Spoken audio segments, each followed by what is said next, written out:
hasn't seen the show because it's kind of the basis for our conversation. So Wednesday's show on Netflix, the main character is the daughter from the Addams family, so she's just kind of like dark, morbid, funny character. And her roommate in the show, she goes to boarding school, and her roommate in the show is this super perky cheerleader chick. And the super perky cheerleader chick is there because she's supposed to be a werewolf and she hasn't like stepped into her superpower yet.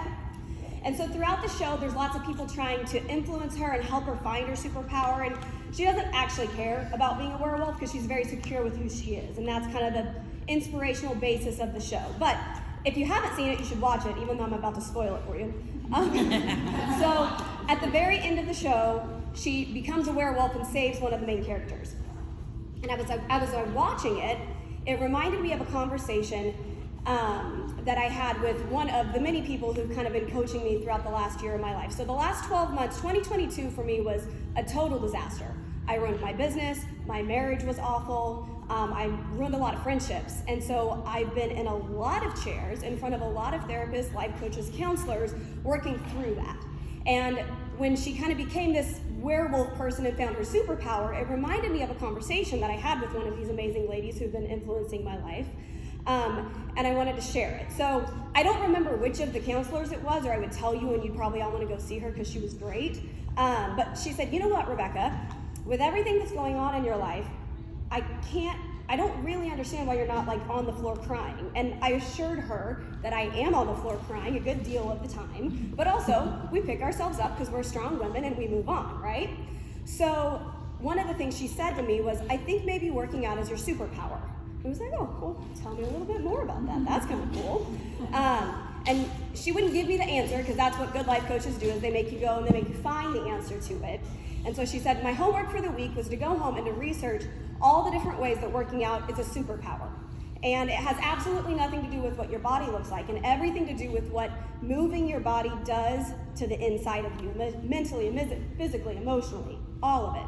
And so that's what we're going to talk about for the next 12 minutes, is 3 or 4 different ways, and they're literally notes from my journal about how working out is our superpower, and I think we can probably all relate to it. So we're going to get kind of scientific with it, because that is, sometimes to me, you have to see the proof before you really realize what you're actually doing. And so we're going to share a lot of statistics. If you're a nurse, I'm sorry, because this is not medical, but I listen to a lot of podcasts and I read a lot of books, and these are my notes. So the first way that I found out that working out is a superpower is it primes your brain. And has anybody heard about what priming is? Oh, perfect. I feel so smart. All right, I'm going to read the definition. This is great. Thanks, friends. I am worthy. All right, I'm going to read the definition of priming. So priming is the effect that occurs when an individual is exposed to a certain stimulus. That stimulus influences his or her response to subsequent stimuluses without any awareness of the connection. So here's how it works. Our subconscious, which is running around in the back of our brains at all times, is constantly looking for connections, and it loves consistency. So the best example that I can think of is I drive a white Jeep Grand Cherokee. And when I'm driving down the road and I see another white Jeep Grand Cherokee, there's a part of my brain called the reticular activating system that gets really excited. And is like, there's another white Jeep Grand Cherokee with black stickers on it and black rims. We're like Twinkies, right? Anybody else have that same? Yes, we all get excited. And it's a weird thing, but that's your reticular activating system in your brain that's realizing there are consistencies. Our brains are set up to use as little energy as possible. So one of the ways we do that is to have repetitions and habits, and anytime we see consistencies, we get excited. How does that relate back to the whole superpower working out thing? What happens, and Blush is set up in an incredible way. I'm assuming whoever set up the workouts knows what they're doing. Potentially there's some psychology behind it, in that we're winning constantly. There's 2 minutes of cardio and everybody feels good after it, and then we're doing curls and you get all 10 reps in, and it's constant wins. It's constantly feeling good about yourself, and whether you realize it or not, you're priming your brain to win throughout the rest of your day. The whole subconscious part of that priming is the fact that you don't actually realize your brain's like, yeah, you were a badass this morning. Remember whenever you ran? We got this. We got this problem at work. We got this relationship issue, and you're never gonna, unlike when you're driving down the road and you notice the cars, that's conscious priming. The subconscious priming is all the work that you're doing in the gym here that we go out and you apply to your everyday life and you don't even realize it. So that's the first thing that I learned as I was doing these notes on all the different ways that working out is a superpower. It's also, you guys, it's really, really important important. That's why that tracking board in there, sometimes there's not a lot of stuff on it. We're priming our brains when we're like actually writing down and saying, Marcy front squatted 150 pounds. There's really important triggers in our mind whenever we're celebrating those wins, and it's not just a brag board. It's important, and we should all probably use that more than we do. All right, so the second part, brag board. All right, the second way that working out really is a superpower, and I thought this was super, super interesting, is that they did a study in Germany back in 2020, and they took a group of participants, all women, and they measured how large their brains were at the beginning of this study. And they had their stats, and then they ran them through 6 months of workouts, and they measured their brains again. And what they found was that in that 6 months, on average, the women's brains grew 5.3 centimeters. I didn't know that. No idea. So another way that working out is our superpower is it's literally increasing your brain. What they found is that the gray matter in your brain, which like, if you're picturing a brain, like gray matter is the stuff on the outside, and it's responsible for some really important things, like, let me just make sure with my notes I don't lie to you all, movement, memory, learning, and problem solving. So I can tell you right now that simply by showing up and working out, you're setting yourself up to be able to accomplish more in life because your brain's growing. I mean, I didn't know that prior to doing all this research. And if you really want to go down a rabbit hole, there's a ton of podcasts. I can recommend some books on all of the benefits of working out in your brain, but it's really, really neat. Now, the one thing that I would caution you on, because I did it incorrectly, is now that you know working out makes you smarter, it's not always effective in a fight with your spouse to mention that if they're not working out, you might be the more intelligent one. Dang it. Yeah, it doesn't hit well, doesn't land. But I thought that was really neat, that working out is a superpower because you're literally growing your brain. All right, the final way I want to talk about that working out is a superpower is that it helps our relationships. So there's a really intimate relationship between the health of your body and the health of your mind. And all of that shows up in our relationships around us. We probably are all very aware of the fact that how we show up and treat ourselves comes out on our friends, on our family, on our kids. It's a big deal. And so showing up to the gym and taking care of yourself matters. But there's some science behind it, and it's pretty cool. So whenever you're working out, there's a chemical that's released called dopamine. Anybody heard of dopamine? Perfect, we're in there. So dopamine is the same chemical that happens whenever you post on social media and 1,000 people comment and tell you how cute your kids are. It's the same chemical that's released whenever you go on vacation and you're excited and everybody gets in the car and things are going well. That same chemical, whenever you work out, is released. And I don't know if you guys are going to think this is as funny as I did, but one of the podcasts I was listening to said that whenever you work out, the dopamine is kind of sprinkled around like cocaine on everything, and it just makes you happy. And so one of the examples that I was like, yep, that makes sense.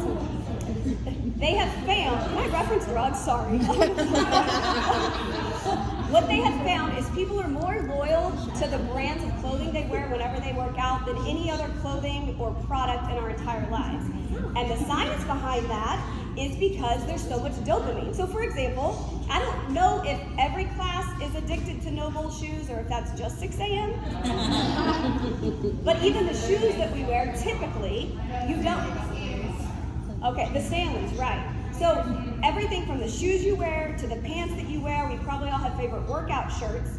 And some of that is because cognitively, you don't even realize it, but you're sprinkling dopamine on everything all around you, including your relationships. Thanks, Sarah.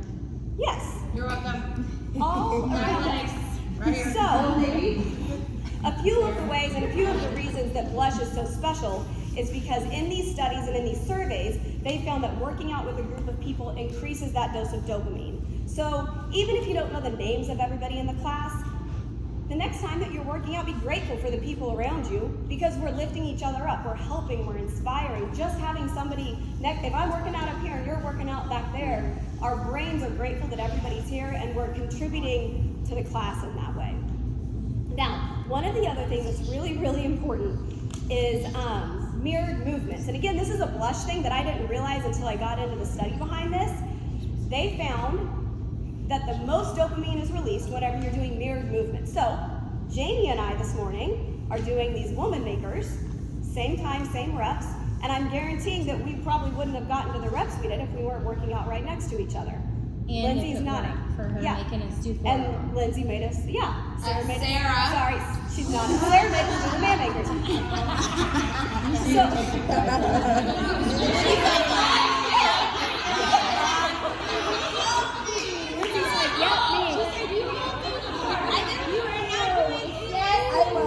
But Shane and I do the same thing, and whenever you're in the same rep, you're like, yeah, and it just hits different. It The does. science behind it is because there's more dopamine that's released whenever you're feeding off of each other. So you don't realize that's a superpower until somebody tells you that's what's happening in your brain.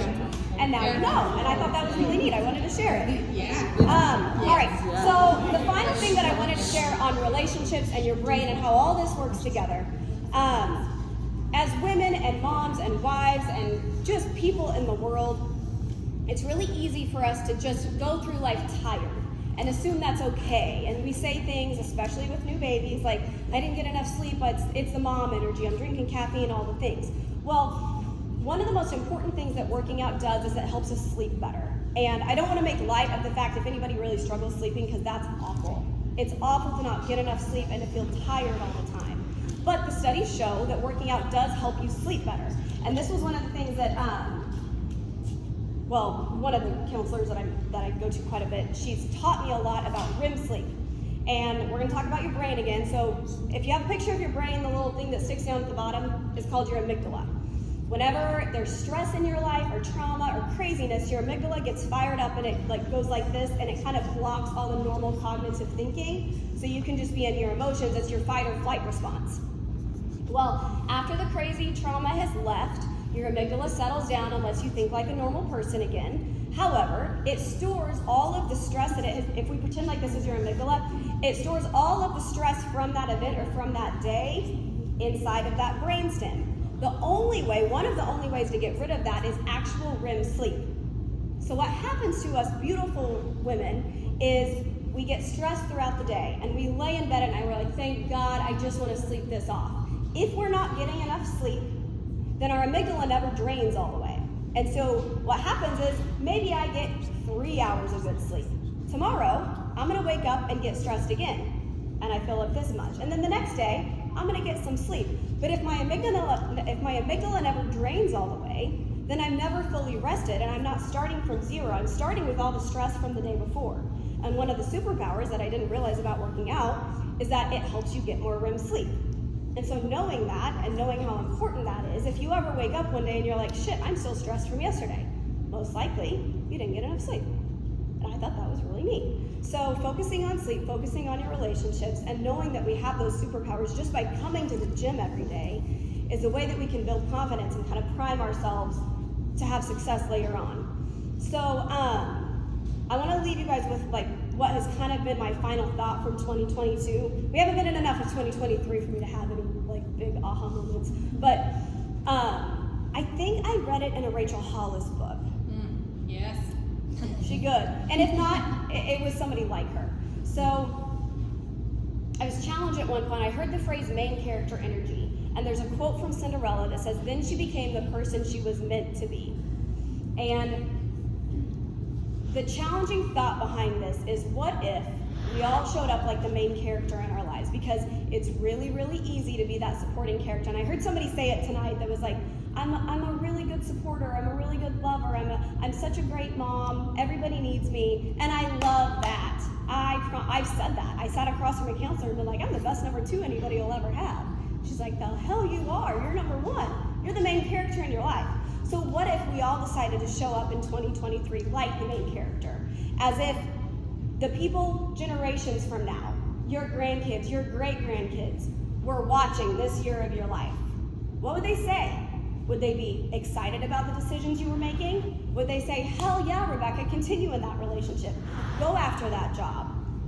Or would they say, ugh, that doesn't really set us up for success in the future because you're the damn main character.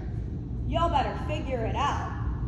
So that's my thought for 2023 is how can I show up in a way that has main character energy, loving the people around me, being responsible for the people in my life who God has given me, and making sure that I value myself in a way that the people who are going to have lives in future generations are grateful for the decisions that I made today.